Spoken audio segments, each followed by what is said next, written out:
Jammu Kashmir assembly में budget पर चर्चा के दौरान स्पेशल स्टेटस को लेकर हंगामा देखने को मिला। बारामूला से एमएलए जावेद हसन बेग ने मरकजी सरकार और बीजेपी पीडीपी को निशाने पर लिया और कहा कि स्पेशल स्टेटस तोड़ा जा रहा है।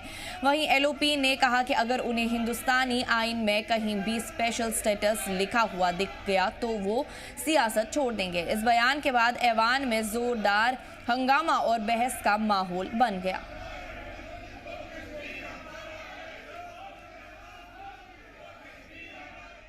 उमर सरकार के दूसरे बजट पर मुख्तलिफ लीडरान के रद्द अमल सामने आ रहे हैं। किसने क्या कहा सुनाते हैं आपको।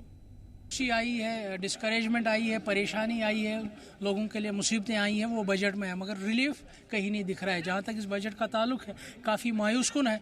इस बजट में सबसे बड़ा जो अलमिया है, जो सबसे बड़ा फेलियर है, वो है कि आज भी यूटी गवर्नमेंट सेंट्रल स्कीम्स पर रिलाई कर रही है। जो इंटरेस्ट फ्री लोन वहाँ से आ रहा है उस पर रिलाई कर रही है। जम्मू कश्मीर को कैसे एक फिस्कल ऑटोनॉमिक स्टेट बनाया जाए, अपने पैरों पर उसको कैसे खड़ा करें, उस हवाले से इस बजट में कुछ नहीं देखने को मिला। कल को अगर स्टेट ने सेंटर ने हाथ खींचा, टाइट की, ये फंडिंग, ये जो इंटरेस्ट फ्री लोन है, ये बंद हुए तो फिर स्टेट कैसे चलेगा, उस हवाले से भी कोई काम इसमें देखने को नहीं मिला। उसके बाद देखिए डेली वेजर्स का मसला है, कैजुअल लेबर्स का मसला है, डिसेबल्ड सेक्शन ऑफ सोसाइटी उनका मसला है, या एसपीओज का मसला है। उस हवाले से भी कोई प्रोविजन नहीं, कोई स्टेप्स नहीं ने इस बजट में दिखाए कि उनको हम कैसे स्ट्रीमलाइन करें, उसको हम कैसे स्ट्रेंथन करें।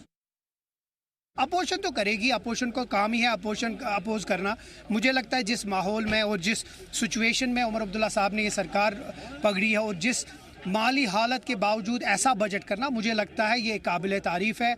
ये कोई सेक्टर नहीं है जम्मू कश्मीर का जिस सेक्टर को टच नहीं किया गया है इस बजट में, चाहे वो युवा हो, चाहे वो खवातीन हो, चाहे वो फार्मर्स हो, एग्रीकल्चर हो, यूथ हो, हर एक डिपार्टमेंट, हर एक चीज़, इवन ऑर्फन्स को जो बॉर्डर पे बुलेट प्रूफ कार्स, एम्बुलेंस देना, वो कोई भी एक सेक्टर नहीं है जिस पे हमने टच नहीं किया। तो मुझे लगता है ओवरऑल एक बहुत अच्छा बजट है और आस्ते आस्ते इसमें बेहतरी होगी।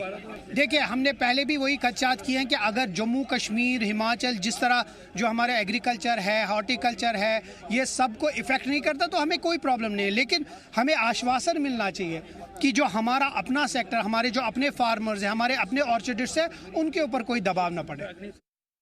मुझे पूरी हमदर्दी है वज़ीर आला से, जो यहाँ के वज़ीर ख़ज़ाना भी हैं।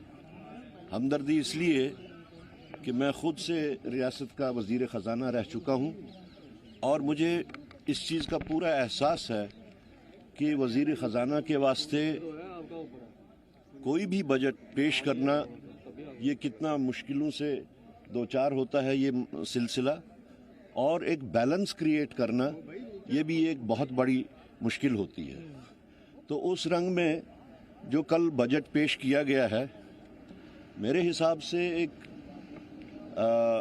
अच्छी अटेम्प्ट है, क्योंकि किसी भी बजट के तीन अहम कंपोनेंट होते हैं। एक हो गया इनिशिएटिव या एफर्ट्स, दूसरा कंपोनेंट इसका एक्सपेक्टेशंस होता है, और तीसरा कंपोनेंट इसका इम्प्लीमेंटेशन या एग्जीक्यूशन कहें। इस बुलेटिन में फिलहाल इतना ही। आप देखते रहिए जी जम्मू कश्मीर लद्दाख। हमें दीजिए इजाजत। अल्लाह ने के बाद।